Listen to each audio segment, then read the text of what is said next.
Thank you. Thank you. It's great to be here. This is my first time in Gothenburg, but it's been a very warm welcome, and I love to talk to editors and sound designers about what we do, which is endlessly fascinating. It's very new, however, in human experience. The first films are maybe 120 years old. And that's just around the maximum human lifetime. When I was at film school, a gentleman came to talk to us who was in his early 70s, younger than I am now, the director King Vidor. And he had made a documentary at the age of 18 in 1913 and was talking to us who were in our early 20s. And now I'm talking to you. Most of you are older than your early 20s, but younger than me. But nonetheless, that, in two human lifetimes, this is where we have arrived at in film. Do we understand what we're doing? Maybe. Maybe we understand it at the level that the architects and builders of Gothic cathedrals knew what they were doing. There were no instruction manuals for how you build a cathedral, and yet build it they did, and most of them stayed up. A few fell down, but they're still with us 1,000 years later, even though the knowledge for how to do that was transmitted orally and largely by experience. There was a troupe of architects and builders who moved around Europe from place to place, building these magnificent structures. I'm not comparing film to cathedrals, but in a certain sense I am, in that largely the understanding of what we do comes through oral transmission, like we're doing now. There are books, of course, but it's largely through people talking to each other and relaying experience of this happened then, maybe we can use that here, now, maybe, and maybe the film will work. Our rate of success with films is much less good than cathedrals. 5% of films are successful, whatever that means, financially. Critically, that's another thing, but it's a miracle really that any films get made. When you know what goes into making a film, if you don't know what goes into making a film, you think, how complicated could it be? A film lasts 2 hours, maybe it should take a week to make a film. On the other hand, once you know how complicated films are, it's amazing that they don't take 10 or 15 or 20 years to make. But the average is around 2 or 3 years from conception to in the theater. So how to explain all of this? I like to fantasize sometimes that 500 years in the future, the people, if we're still around, if civilization is still here, which is an open question, they'll look at what we did today and they'll have a special filter, and they project the images, but through this filter, and they see some kind of amazing moire pattern. They don't see the images that we see. They see a moire pattern of all of the people who came together and all of the decisions that were made, and they find this endlessly fascinating because some place between now and 500 years from now, they discover a new force in the universe that makes all of our troubles disappear.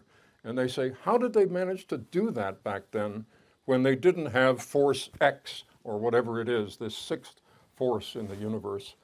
Anyway, that's just a fantasy. But we all, filmmakers, know what I'm talking about in the sense of this sort of communal understanding of what it is that we're doing. And somehow, if we're lucky, this information gets transmitted from person to person within each film and then from film to film. So with that as prologue, I'd like to talk about the value of film editing in itself, not just as a necessary technique, but for what it contributes to the film itself, particularly in light of films like 1917, which just came out this year, which has no cuts in it. There are cuts, a couple of dozen, I'm told, but they're invisible. Or Victoria, the German film that was made a couple of years ago that really has no cuts in it. But just as prologue, let's look at a clip from a film made in the early 1940s. This is Sullivan's Travels. You may be familiar with it, but it's just good to look at it.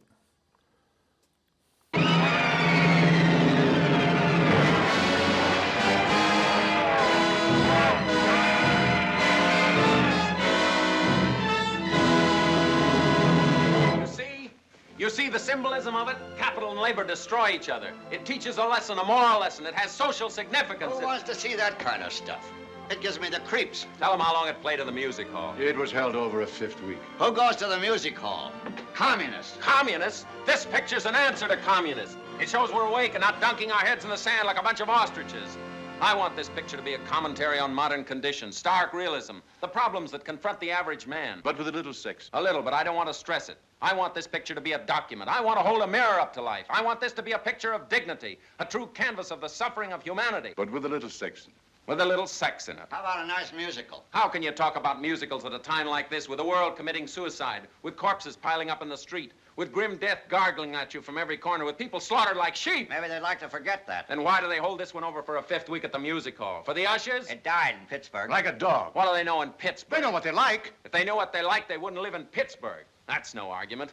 If you pander to the public, you'd still be in the horse age. You think we're not? Look at Hopalong Cassidy. You look at them. We'd still be making Keystone Chases, Bathing Beauties, custard pie And operas. a fortune. Fortune. Of course, I'm just a minor employee here, Mr. LeBrand. Hey, starting that one again. I wanted to make you something outstanding. Something you could be proud of. Something that would realize the potentialities of film as the sociological and artistic medium that it is, with a little sex in it. Something like Capra. I know. What's the matter with Capra? Look, you want to make Oh Brother, Where Art Thou? Yes. Now, wait a minute. Then go ahead and make it. What you're getting, I can't afford to argue with you. That's a fine way to start a man out on $1 million production. You want it, you got it. I can take it in the chin. I've taken it before. Not from me, you haven't. Not from you, Sully, that's true.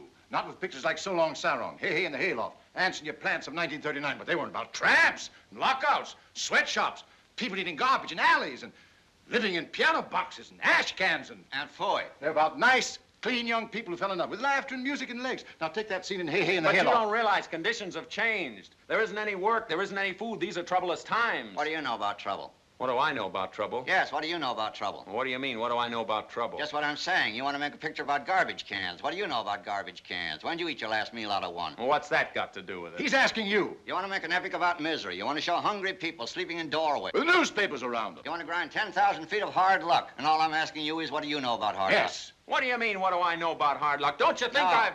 What? You have not. I sold newspapers till I was 20. Then I worked in a shoe store and put myself through law school at night. Where were you at 20? Well, I was in college. When I was 13, I supported 3 sisters and 2 brothers and a widowed mother. Where were you at 13? I was in boarding school. I'm sorry. Well, you don't have to be ashamed of it, Sully. That's the reason your pictures have been so light, so cheerful, so inspiring. They don't stink with messages. That's why I paid you $500 a week when you were 24. 750 when you were 25. 1,000 when you were 26. When I was 26, I was getting 18. 2,000 when you were 27. I was getting 25 then. I just opened my shooting gun. 3,000 after thanks for yesterday. 4,000 after answering your I plan. suppose you're trying to tell me I don't know what trouble is. Yes. In a nice way, Sully. You're absolutely right. I haven't any idea what it is. People always like what they don't know anything about. Certainly had a lot of nerve wanting to make a picture about human suffering. You're a gentleman to admit it, Sully. But then you are anyway. How about making Ants in Your Plants of 1941? You can have Bob Hope, Mary Martin. Maybe Bing Crosby. You have a dancers. Maybe Jack Benny in Rochester. A big name band. What? Oh, no. I want to make Oh Brother, Where Art Thou? But I'll tell you what I'm going to do first. I'm going down to the wardrobe and get some old clothes, some old shoes. Huh? And I'm going to start out with 10 cents in my pocket. What? I don't know where I'm going, but I'm not coming back till I know what trouble is. What? Don't worry, you can take me off salary. Who's talking about taking your salary? So long, and thanks for the Now, wait a idea. minute. Don't be so impulsive. How soon will you be back? I don't know, maybe a week, maybe a month, maybe a year. Don't worry about me, and thanks, Dracula. You gave me a great idea. I gave you...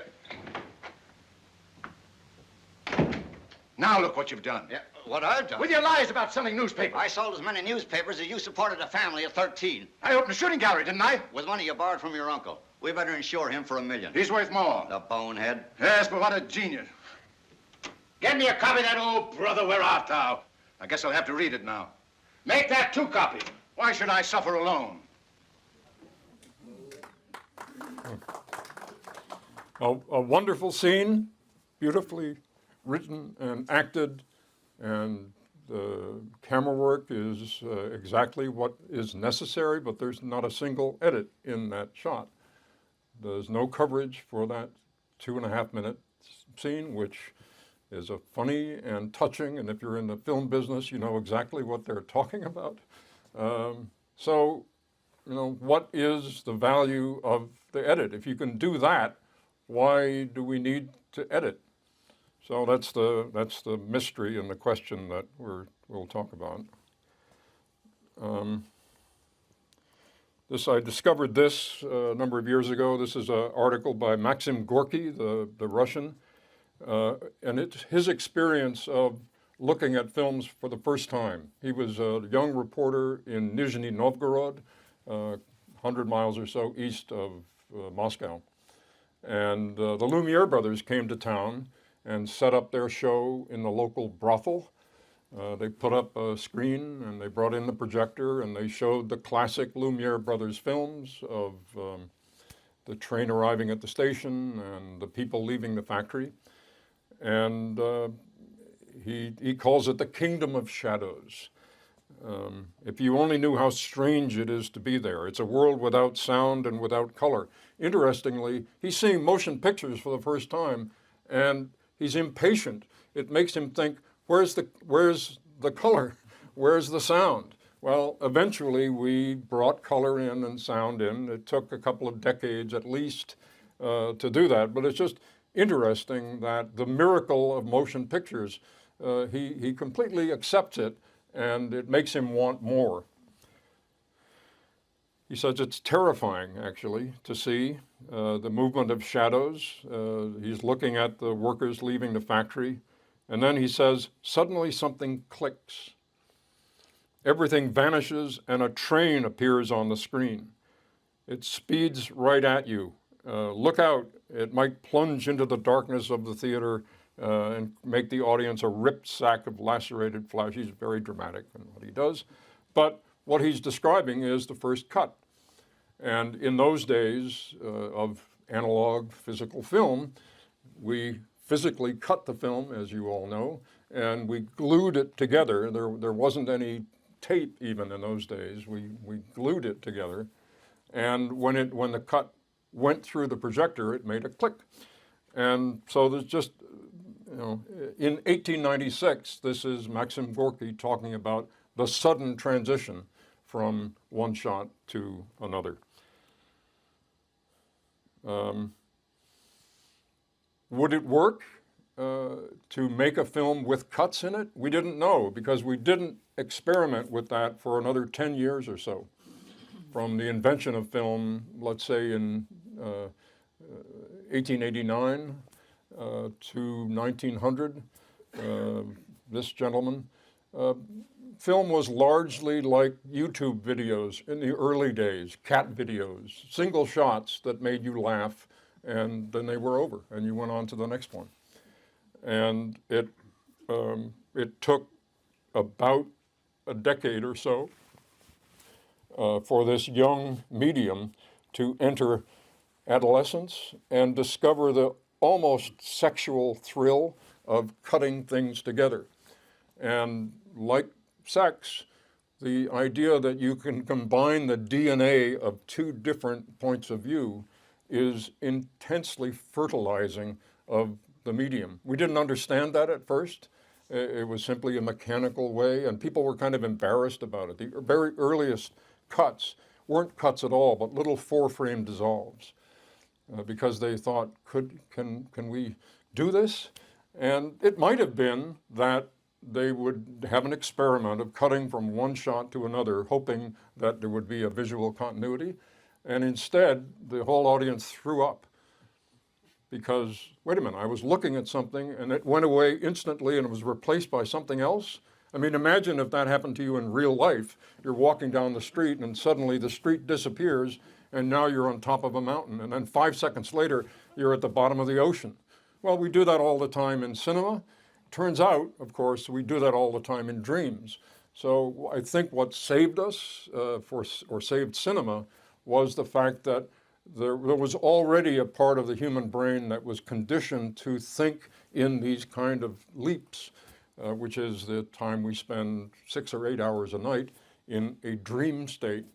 And our experiment with cutting for continuity at first and then cutting for collision, the kind of Marxist Hegelian collision of images, is very dreamlike.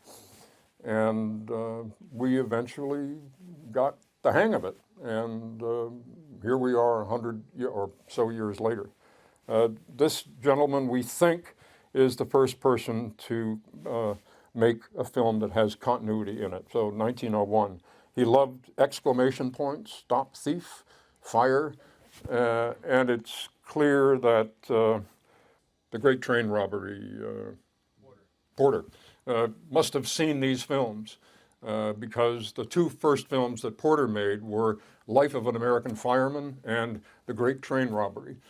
And they had what we understand now as continuity editing. This is a great quote that I like, mostly from Victor Fleming, who directed Gone with the Wind and Wizard of Oz. They both came out in 1939, two very big films. Good editing, with the emphasis on good, makes the film look well directed, which is, okay, I understand that. That's pretty obvious. But then he says, great editing, and I would add, whatever that is, makes the film look like it wasn't directed at all. And when you first read that, you think, well, it's a strange thing for a director to say, knowing how much work goes into it. But what he's getting at is that when the collision of images has a certain magic to it, and that's a magic that we all aspire to and rarely get there, but it's a North Star that sort of guides us. You get the audience to a place where they're simply experiencing an event, a series of events, and sympathizing or not with the characters on screen. And they're not aware of the Frankenstein-like subterfuge that has gone into taking these chopped up pieces of life and sewing them together and then energizing them with electricity and sending them on screen with sound. He's talking about a kind of invisibility of the editing, and that's good up to a point. I think we can be too invisible, and there are times in every film when we want the sound and the editing to sort of come out of the wings of the theater and do a dance for the audience and make them aware briefly of what's happening and then pull back. Of course, we're doing things all the time, but the audience is not consciously aware of it. But in certain films, at certain times, this sudden prominence of the subterfuge of what we're doing is, I think, it has a value. This is another nice quote, Vladimir Nabokov. A writer, but I would say a filmmaker and certainly a film editor, must combine the precision of a poet with the passion of a scientist. And he's getting at the contradictory there, because the common wisdom is that poets are full of passion and scientists are full of precision. But he was a lepidopterist, he was a kind of scientist, but also a great writer. And he knows that, in a sense, the scientist is full of passion, but it's bridled passion. It's bridled by the discipline of science. And poets have passion, but also for their work to work, and we know this absolutely in editing, there has to be an underlying precision to it. You have to respect the decimal points of what it is that we do. And so we discovered montage, I'd like to call it. What's the word in Swedish for editing? In Swedish? Clip, so it's cutting. Same in English, editing or the cutting. I prefer the Romance languages. Polish also talks about montage, which is building. And we all know from what we do that, yes, of course, there is a time for editing, for cutting down, but you have to build it first before you can cut it down. And in the Romance languages, montage is applied way outside of film. A plumber comes into your house to montage the pipes, meaning to connect up the pipes, to make sure that the size of the pipe is appropriate for the job and that the joins are clean and nothing leaks and it goes where it's supposed to go. And you can kind of think of editing as a sort of plumbing, that each shot is a pipe that has a certain width and a certain speed of delivery, and then you have to join it to the next pipe and make sure that there are no leaks, make sure that whatever the value is, that join is correct and goes off at the right angle and delivers the fluid, which is emotion, to you, the audience, at the right time and the right place. So cinema was not invented with motion pictures. Motion pictures are the technical invention of showing that films at 24 or 25 frames a second will create the illusion of continuous motion. But cinema depends on montage.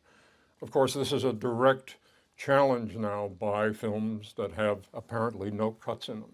What is the value of that? There's this word that is overused now, which is immersive. The idea that somehow a film that doesn't have any cuts in it is more immersive. Personally, and we can talk about this in dialogue, I don't feel that.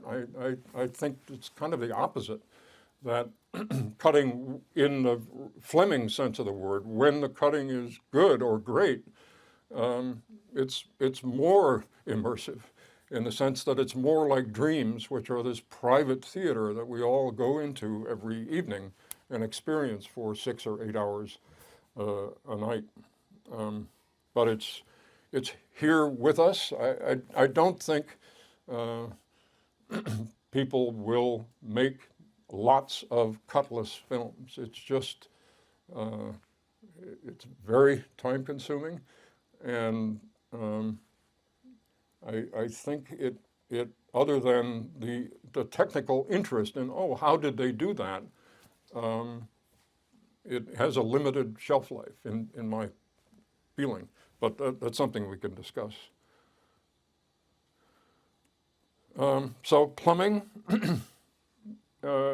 you can think of what we do both in sound and editing as a braided cord of 3 strands. One of them is plumbing, which is simply, how do we get here from there? And when I started out in film 50 plus years ago, the plumbing was very straightforward. We were shooting film, everyone had been doing it the same way, and there was just, this is how we do it. You shoot the film, you send it to the lab, the workman comes back, you code it, you sync it up with the sound, you cut it, you get it to where you want it, you send it to the negative cutter who conforms the negative, you time the negative, you mix the sound, and then you marry the 2 things together and you're done. And now, at the beginning of every film, and I'm sure you know this all personally, there's a week, at least, of discussions of, okay, on this film, what's the workflow going to be? Because the technology is changing so fast. The cameras are developing faster and faster. I think we're at the limit, 8K, maybe 12K. It's like that begins to create its own problems. Certainly in terms of the delivery of the image, we're at the limit of the human eyeball to discern detail when we're talking about 4K, I think. Also something for discussion. Anyway, plumbing and writing We all know that as editors, that much of what we do is the final draft of the screenplay. That's been said over and over again. There's the screenplay, and then there's the interpretation of that screenplay in the directing, and then there is the interpretation of that interpretation in the editing, and then a kind of secondary interpretation with the soundtrack, which is sort of like a Greek chorus that is commenting in the best sense on what's happening visually, sometimes at odds with it, other times reinforcing it. That's a whole other thing that we can talk about. When do we want to reinforce and when do we want to be interestingly at odds with what we're looking at? Because that's the quickest way to engage an audience, is to give them subtly and effectively a paradox that they can solve. If we simply give them what it is that we're talking about, in a sense, an orchestra where all the instruments are playing the same note, that's effective for about 5 seconds, and then it becomes very boring because what else? So just like in a symphony, you want the various orchestral groupings to be commenting on each other and reinforcing each other and diverging from each other in very interesting ways. So the various disciplines within film, the camera, the sound, the editing, the costume, the production design, can all be commenting in their different ways on the core, which is the characters and the story, and interpreting them in different ways. And then there is, in editing, what you would call the performance. And this is the equivalent in music, since we're talking about music, in terms of the bowing of the violin. And we esteem certain violinists. Why? Because of that technique. There's something about the way they dig in to the note, and the way they finesse the vibrato, and the way they lift, all of these subtle things that you feel intuitively and that you learn to channel when you go to music school. There are editorial equivalents of that in terms of where we cut and how we cut and what we go to after we make a cut. These are all very interesting personal things that characterize the work of each editor. Does an editor have a personal style? That's also up for question. Certainly, the editor, the unique thing about an editor is that among all the heads of departments of camera, production design, costume, and whatever, the editor frequently is on the film for the longest throughout the production of the film, and also has to and is obliged to shift in the hierarchy of the film organization at the appropriate moment in a diplomatic way. If at a certain point, the film editor is like the pianist interpreting the Emperor Concerto. They're playing every note, and they're doing it, again, with this performance. How the notes are struck, how you linger, how you trill are characteristic of each pianist in an interpretive way, and we value certain pianists, and we don't value so much certain other pianists because of this mysterious touch. But an editor is that, but also will be required and really obligated at certain points to stop playing and say, I think we should change these movements, put them in a different order. It's like they're having a dialogue with the composer and say, I'm going to, instead of trilling here, I'm going to hit all the notes at the same time. Well, okay. So the editor is now just not an interpreter, but an orchestrator. And then, especially if the film is not working, something in the concept, it's up there on the screen, but something's not right, the editor can jump up another level and say, enter into the role of a composer, somebody who is writing the story along with the director. And this is obviously the delicatest part of our craft. How do you navigate those shifts? The other members, the other heads of departments can and should do this, but they don't do it quite as much as editors are called upon to do it. There's a whole other thing to talk about in terms of sound mixing, and we can get into that later, but there's another sensitivity in terms of the re-recording mixers have to be sensitive to the fact that this is the last time the director can solve any of the problems in the film. The film is locked, almost always, and here we are in the mix, but the director, in the back of the director's mind, is this niggling problem, and I never really got that moment with the actor. Is there anything we can do in the mix now with the music and the sound effects to solve that problem? And mixers, re-recording mixers, have to be sensitive to the sensitivity of the director about that, and rise to the occasion to help to solve that problem, to be aware that there is a problem, and not simply to think of this, obviously, as simply a technical or even just as an artistic thing, but creative in the highest sense of what we're doing. And of course, we're all bound by schedules and time, but these things do enter into it. I just wanted to say a few things. The book, In the Blink of an Eye, is notorious for something that's called the Rule of Six.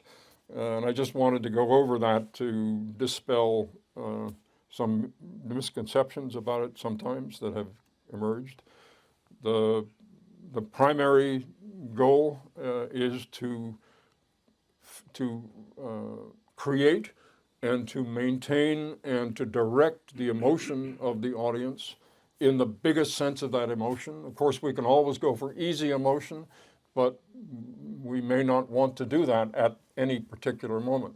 We have to think of the total emotional curve of the whole film and not to go for the jugular every time. And this is very hard to define, and if you could define it, you would have the Aladdin's lamp of how to make a successful film every time. We simply don't know how to do this. This is one of those acupuncture things that I talked about at the beginning. We have intuitions about some of this, but we don't have a engineering handbook for this kind of stuff. Next most important is story, making it intelligible. If you don't want to confuse the audience. You want to keep them interested. You don't want to be too obvious, but you also have to make sense and in an interesting way. I like to think of the ideal film on this level being a kind of sustained deja vu experience. That people are watching the film, they can't, what's going to happen next? But when it does happen, just like a deja vu experience, you think, oh yes, of course, that happened. And so in a sense, the audience begins to feel that they are creating the film that they are looking at. And then this mysterious sense of rhythm, which is like dance. Do you have rhythm? Can you dance? I think these three things are, if you say, do you want to be a film editor? Do you have a sense of rhythm? Do you have a sense of how to tell a story? And can you empathize with characters and with the audience to allow this emotion to be channeled? These are the core things. And the sad fact is that not everybody has these talents. And we can teach this, we can say it's important, but just like in dancing, if you want to be a ballet dancer, you have to have that something that allows your mind and your brain to work with the nerves of your body and the muscles of your body to create an interesting dance. And not everybody can do that. That's how it goes. Then this secondary thing, which is what you might call eye trace, which is where is the audience looking at any one moment on the screen? and you have to or should have a good intuition about where 90% of the audience is looking at the moment of the cut, to either in the incoming shot to put something there that is interesting. You can think of that ball of attention as a kind of an animated thing that moves around the screen, and it's the editor's obligation to carry that ball of attention from across every cut in an interesting way, or not. In a fight scene, you don't want to do that. You want to have these jagged, and sometimes in a love scene, you want to have these jagged things where the audience doesn't quite know where to look. So it's an element to take into consideration. Then there's the problems of translating 3 dimensions into the 2 dimensions of the screen, and this is most visible in the 180-degree rule, talking about dialogue scene. There are times when, most of the time, we want to obey this, but many times we don't. And you have to choose where not to do this and know what you're doing. And the film has to support that. Different films will allow you to do that. Other films will say, no, you can't do that. And you have to learn the language of the film in order to know that. And then just the 3D continuity of space. Where is the characters in the 3-dimensional room, not literal room, but the space of the scene. And this is the last and least important of these things. So there is a hierarchy here, and in no sense is a cut supposed to do all of these things. It's just these are what are, in a simplified form, these are the things that are in play and that you should be thinking about consciously or sometimes subconsciously when you're doing it.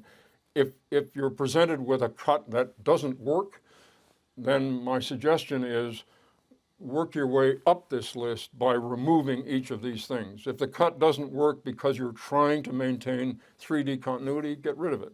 Just go.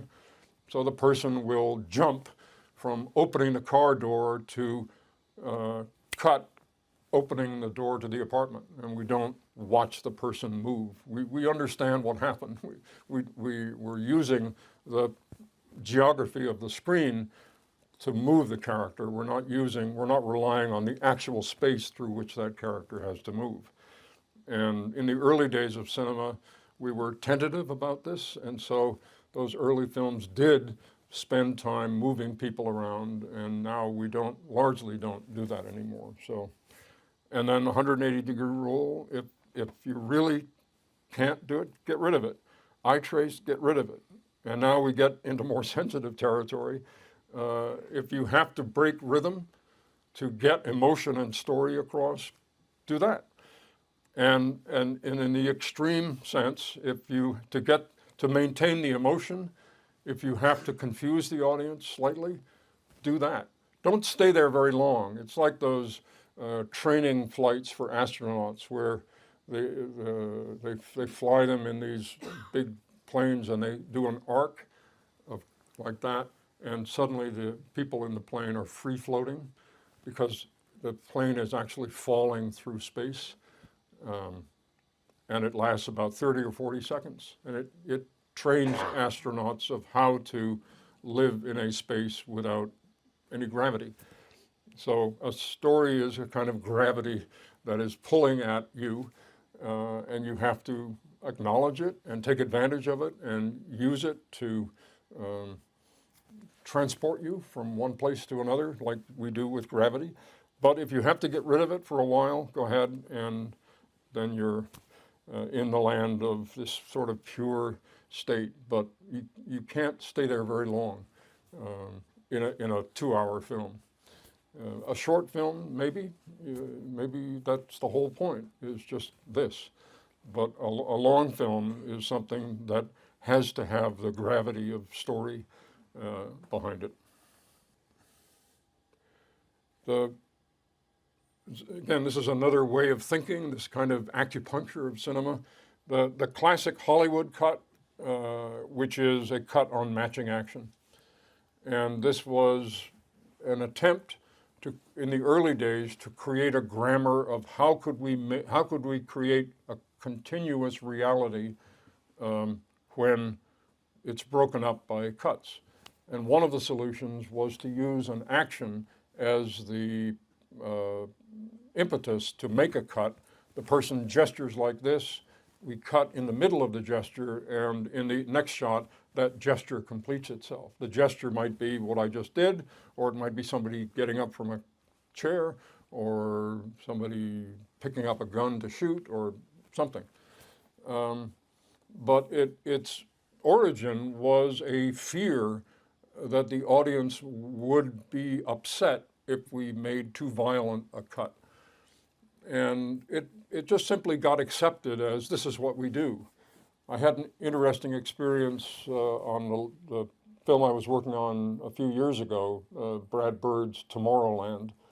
And Brad Bird is an animator who made the jump to live action, and he did, his first live action film was the Mission Impossible film that he did. And then he decided to make this film, Tomorrowland, which there were lots of problems with the film. We can talk about that later, but it was interesting because I tend not to cut on matching action. That's part of my bowling technique. I will do it, but I don't do it as a default mode. And we can talk about the reasons for that later. But Brad, because he's an animator and he thinks on a shot-by-shot basis, that's in his DNA, is that the animated shot moves to a certain point and then there's an action.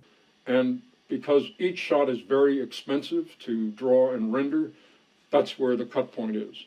And so designing the next shot in the storyboard, because everything is storyboarded, of course, that action is what picks it up.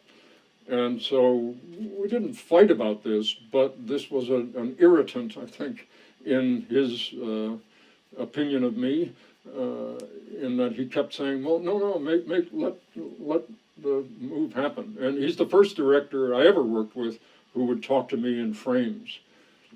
None of the other directors, least of all somebody like Francis or Anthony Minghella, would never talk in frames to me, and never even anything specific. They would just talk about a feeling, and then allow me to interpret that feeling by what I would do. But Brad would, because he's an animator, he would talk about, just extend that 2 frames.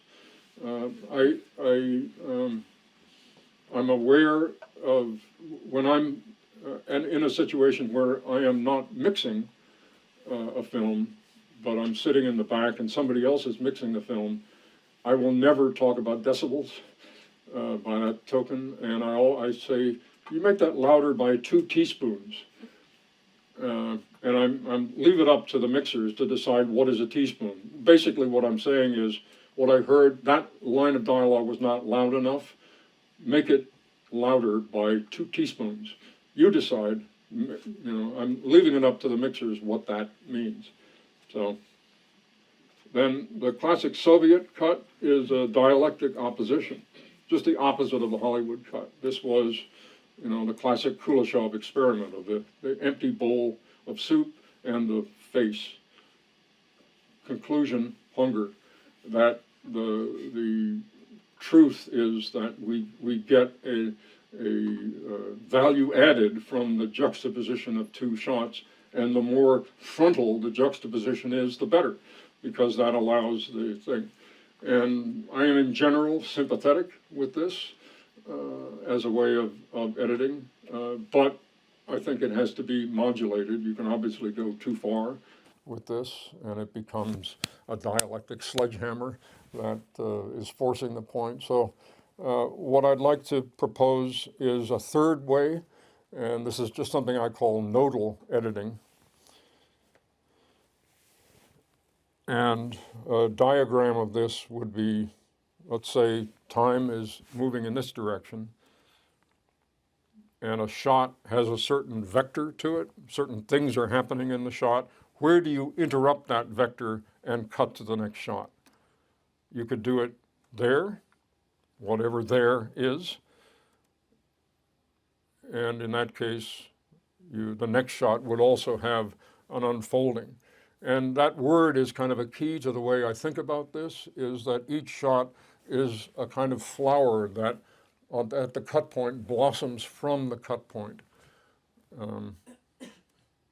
There could be a different place to cut, there or there. So how do we decide what it is that we're doing? So let me just run a clip here.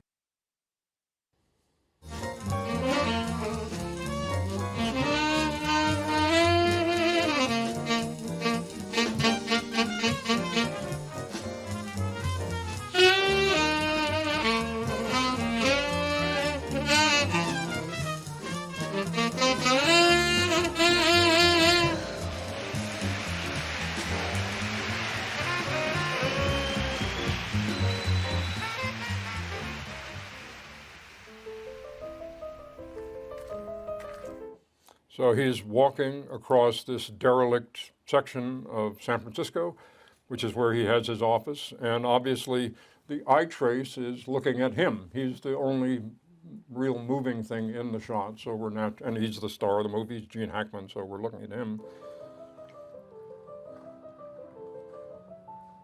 So he's off now on the right-hand side of the screen. At the cut point, the cut point is where this bar of black is obscuring Harry's face. So the cut point is basically a cut to darkness. We don't know what we're looking at because we have been looking over here on the right-hand side, and then there's a cut, and now the moving elevator reveals Harry's face, which allows our eyes to move over to the other side of the screen. I'll go backwards here for a second.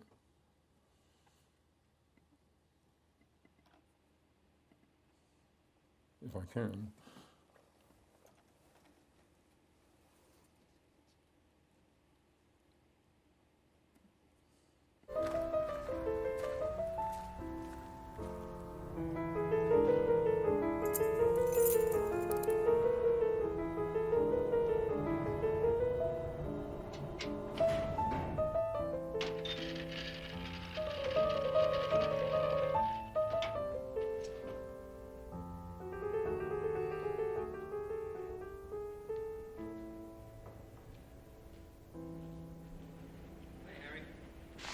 Morning.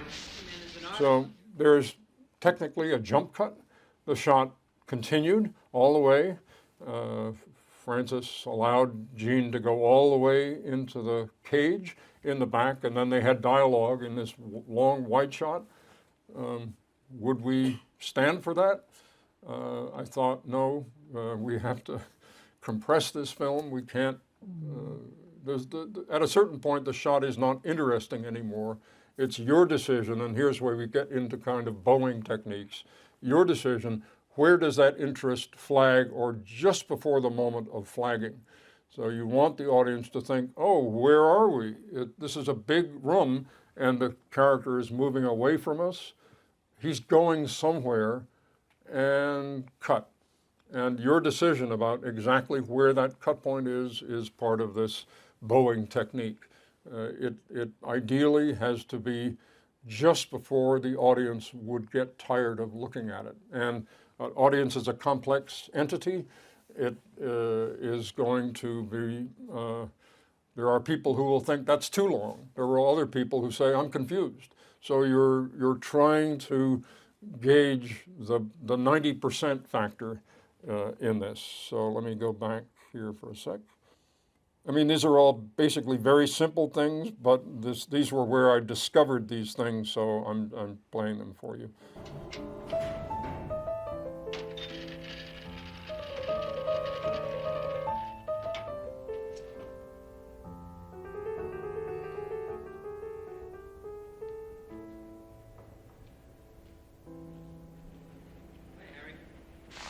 Morning.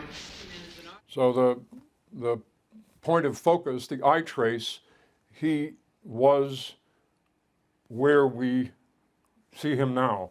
In other words, as a figure, he's moving deep into the shot, and then at the cut point, the eye trace is looking right at him, and he's in one of these unfolding gestures. He's taking off the coat. He hasn't taken off the coat already. He's not about to take off the coat. The shot unfolds with this gesture of taking off the coat.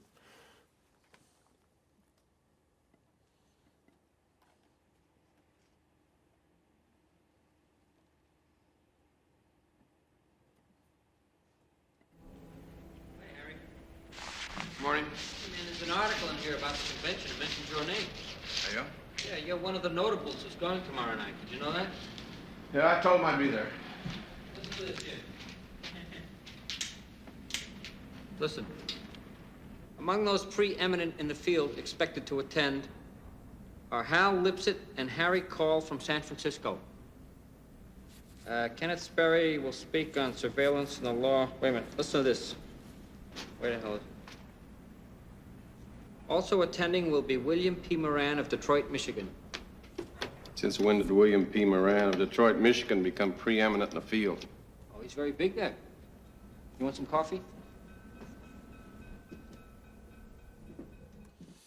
I was in, this will relate to that in a second.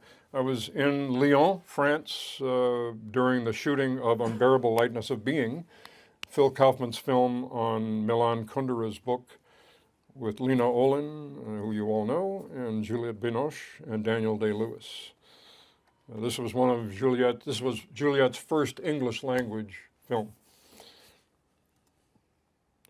And it turned out I was there longer than I thought I would be because of various things. I was helping shoot some second unit, and I ran out of things to read, and I came across this book in Lyon. I read French, so I picked it up. I'm interested in cosmology, and this is what the book was about. And in the course of talking about the origin of the universe, he quoted a story from this author, Curzio Malaparte, about some, during the siege of Leningrad, some horses, some Soviet military horses who were running from a forest fire. They ran into Lake Ladoga next to St. Petersburg, and or Leningrad as it then was, and they were flash frozen. Suddenly the lake turned to what's known as frazzle ice, a kind of slushy ice. They were caught in a kind of mud of ice, and they couldn't get out. They froze, and the next morning, Malaparte, who was with the Finnish army, looked out and said, "What's that over there? Oh, look, the lake is frozen overnight. What's that over there?" And he went and saw hundreds of frozen horses who had been immobilized. It was like a classic Greek sculpture garden of broken limbs and heads and various agony. And they went out and lit up cigarettes and wandered around this sculpture garden. So I thought, what an amazing story. And I'd heard about Malaparte because I studied Italian literature, but I hadn't studied this story. And so I got interested in him. He built this house. You may have seen it. It's the house in Contempt, Godard's film. He built this with a local builder with their own hands in the late 1930s.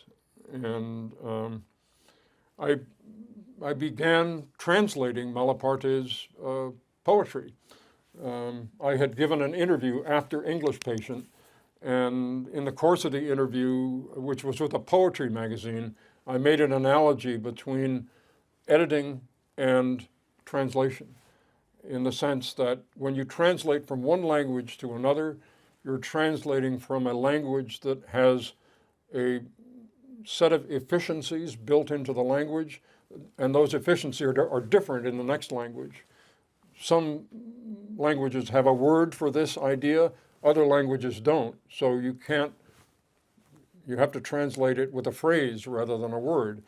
And so as a translator, you're constantly navigating these efficiencies and interpreting them in different ways. And if you do this there, then you have to do that here. And if you do that, then you have to do this. And now I'm in trouble because And for editing, you should be familiar with this because we are translating from the language of text, which is the script, into the language of moving images and sound in time. And each of those things have different efficiencies. Language is very efficient at certain things, very inefficient at other things.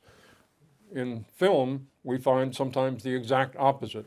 A picture is worth 1,000 words, but maybe a word is worth 1,000 pictures. So I was saying, oh, well, an editor is like a translator. And when I got home that evening, I thought, do I know what I'm talking about? Maybe not.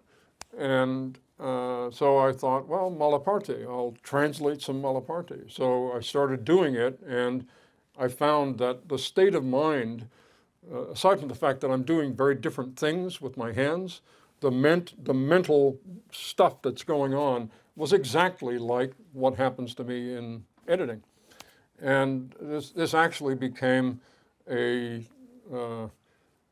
kind of interesting way to come down at the end of a film, because as all of you know, at the end of a film, the ending is sometimes very brutal. You've been so deeply involved in this world, and then suddenly it's over, and now you're at, where am I? What's happening? And by doing some translating for a couple of weeks, it's an easy way to get you back into the world, very inexpensive also. So here's the original prose that Malaparte wrote. What I was surprised at is when I did the translation, I started writing it in what's called free verse. It turns into a kind of poetry, and there are various reasons for that. And I'm not a poetic person. I don't read a lot of poetry, so I was curious, and I just let it happen. So when I translated it, it became this. And in English, so this is my native country, the land where I was born a foreigner. His dad was German, but he was born in Italy. The home where I came to know the loneliness of the outsider. He was laughed at school because his last name was German. This is back in 1895, 1900. The solitude of hope, the struggles of becoming a man. Anyway, what I suddenly realized is that the word that you use to end each line with is significant, and it's not grammatical. That where you break doesn't have anything to do with where the commas are or the periods, but it has to do with the internal rhythm of the line itself and where that rhythm is building to, and then the concept that it ends with propels you onto the next line. So each ending word has a significance to it. In a sense, you're exposing those words to the ozone of the blank page, which is a way of underlining each of those words without underlining them. So if you just read the end words of each line, country, foreigner, loneliness, solitude, struggles, man, died, descended, country, dead, rivers, trees, forests, head, you wouldn't know exactly what the poem was about, but you really get a good sense of what you were in for if you read the whole poem. If we restored this to prose in English, you'll see kind of what I'm talking about, because now all those significant words are still there, but they're buried within the fabric of the paragraph. And it was here where the light bulb went off, and I realized, oh, this is just like editing, in the sense that each shot is like a line of poetry that has its own internal rhythms and development, and we choose usually, and here's where I divest myself of the Hollywood cut, the cut on action, we choose the frame to end on, which should be as iconic as possible and indicative of the overall message of the film. So that if you just looked at the last frame of every cut, it should say something about what the film is about. And then we shift to the next shot. But from neurological studies that people have done, that moment of transition is shocking, despite what we said earlier, what I said earlier about, oh, it works, continuity editing works. There is a shock, but it doesn't make us throw up, but neurologically, the brain says, what the hell just happened? Oh, and this all happens in microseconds. Oh, it's different. I must remember still what that last image was before I decide where we're going. And so there's like a little flashbulb that goes off at the end of every shot, and which those ending images are imprinted in the audience's mind, which again goes exactly against the idea of cutting on action. The cutting on action is trying to defeat that flashbulb moment and say, don't pay any attention to this moment of transition. And so I think it achieves exactly the opposite of what it's trying to achieve. But again, this is early in the development of cinema. We've only been doing it for 100 years. All of the other arts are lost in antiquity: dance, theater, story, painting, whatever, 30,000, 50,000 years ago. But this is brand new, and we're still trying to figure it out. So each line is a certain length, and you could look at that, and then you could make a transition to a scene in a film, and this is the length of the shots in the tape assembly scene in the conversation. So I'll just play that now. But he's not here this afternoon. Matter of fact, he's out of the country, and he asked me to get the tapes from you and give you the money.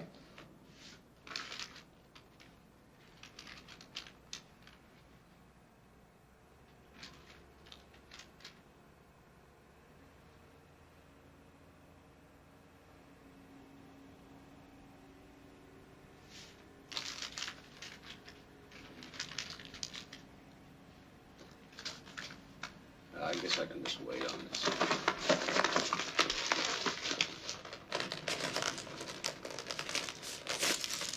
Now, look, don't get involved in this, Mr. Cole. Those tapes are dangerous. You know what I mean. Someone may get hurt.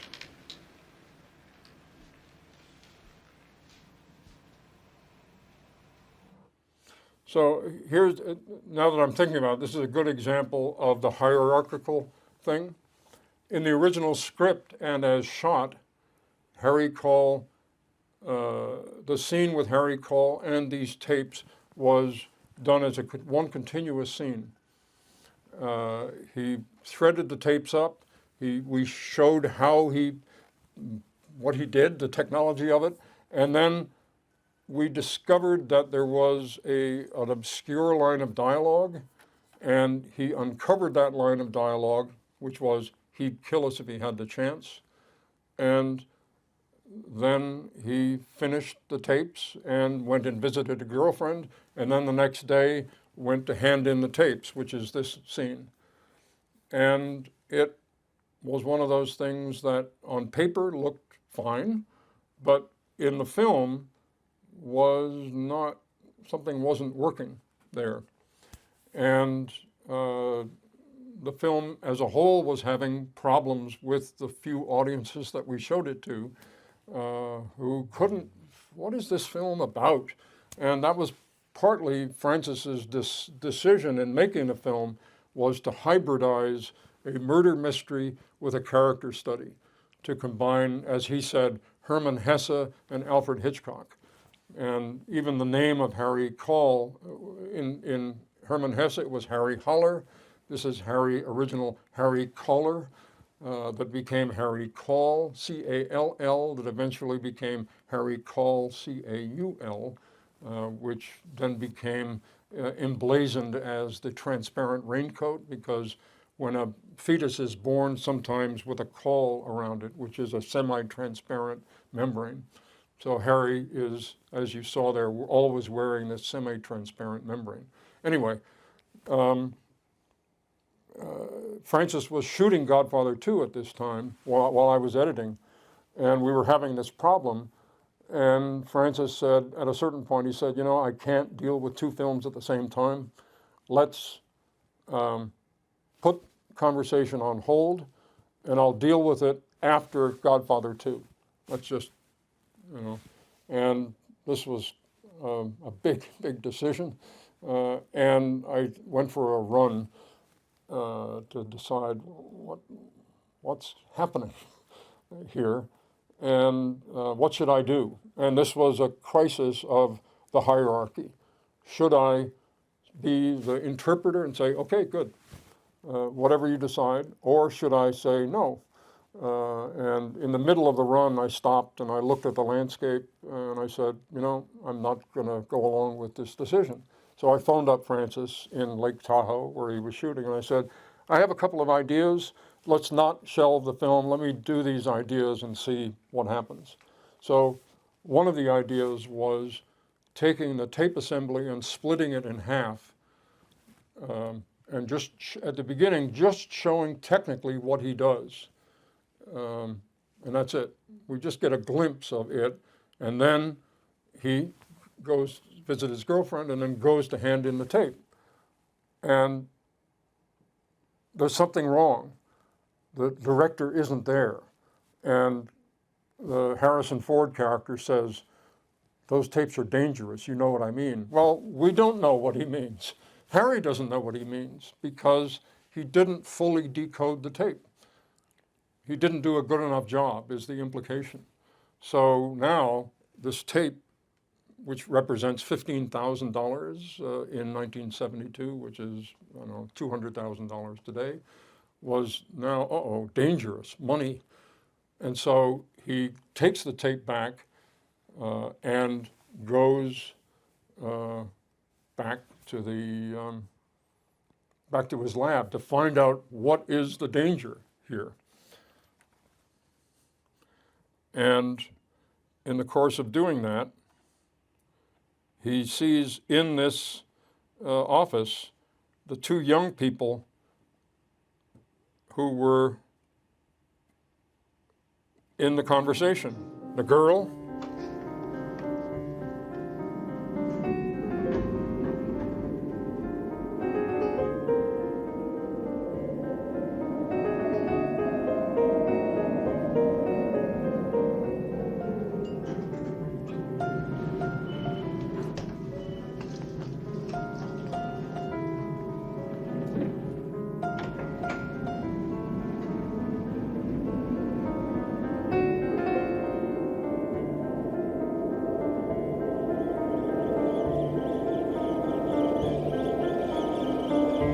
So he's in the elevator, he's trapped with this girl.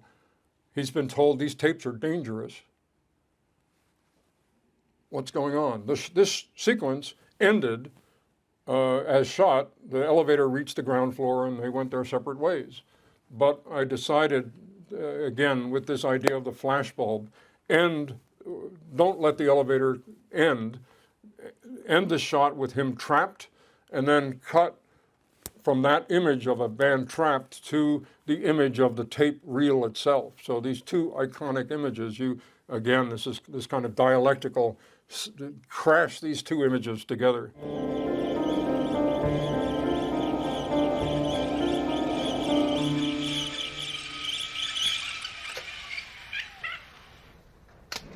What about me? You'll see. A lot of fun you are. When the red, red robin goes bobbing along.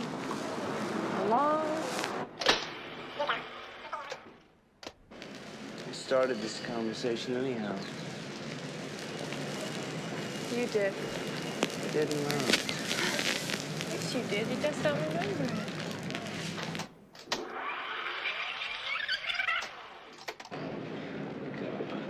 Pretend like I just told you a joke.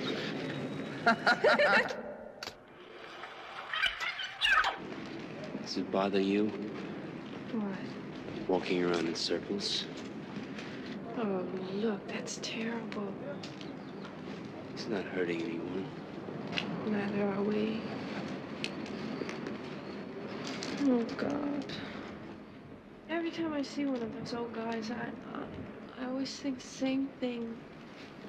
What do you think? Yeah, what do you think? I always think that he was once some... Hey, Harry, what do you say we take a break? Come on, we'll go to Al's Transbay. I'll buy you a beer, huh? How about that? No, I want to finish this. I thought you turned those tapes in. Stan, So that line of dialogue, I thought you turned those tapes in, is an added line of dialogue to help cement this idea that he didn't already, in the original screenplay, he had already turned them in, or he was about to turn them in this, after this scene. But now it acknowledges the fact that these scenes are split. So that line was an added voiceover line. quiet, will you? All right, all right.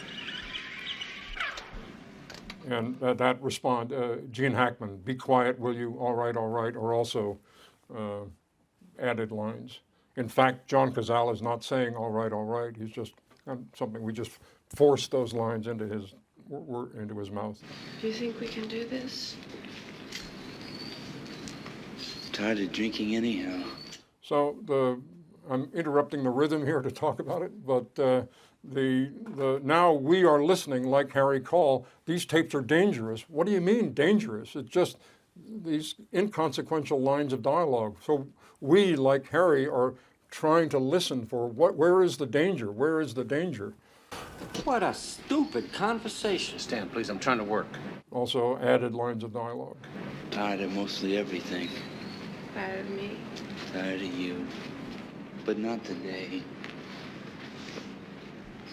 What the hell are they talking about, for Christ's sake? Stanley, please, I'm trying to get this done. All right, don't get excited, man. Well, I'm getting fed up. For what? About you're asking me questions all day long. Jesus. Don't say that. Well, for Christ's sake. Stan, don't say that again, please. Don't use that word in vain. It bothers me. What's the matter, Harry? Your work's getting sloppy. Later in the week. Sunday, maybe. Sunday, definitely. We had a much better track here if you'd paid more attention to the recording, less attention to what they were talking about. Well, I can't see why a couple of questions about what the hell's going on can get you so out of joint. Because I can't sit here and explain the personal problems of my clients.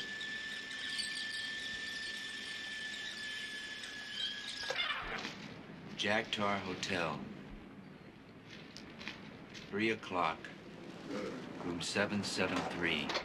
I heard if you filled me in a little bit once in a while. Did you ever think of that? It has nothing to do with me, and even less to do with you. It's curiosity. Did you ever hear of that? It's just goddamn human nature. Listen, if there's one surefire rule that I have learned in this business is that I don't know anything about human nature. I don't know anything about curiosity. That's not part of what I do. This is my business, and when I'm...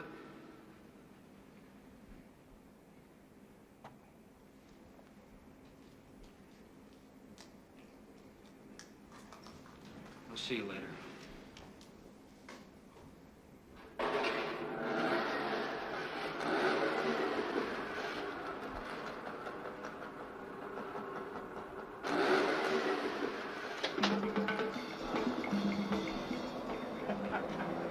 I think he's been recording my telephone.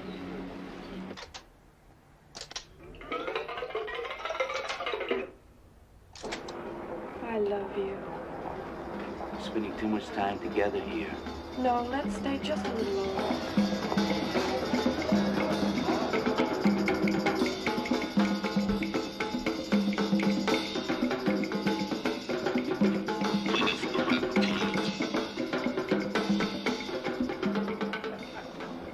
I think he's been recording my telephone.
kill us if he got the chance.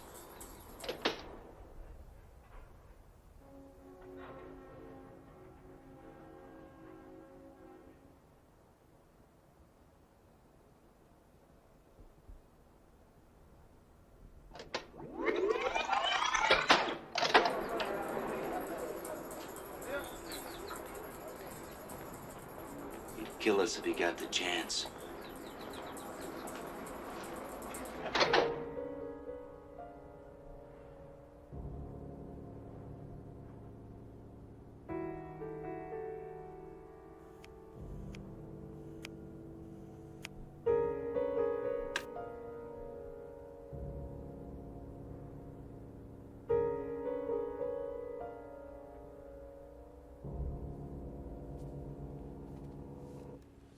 So that character at that point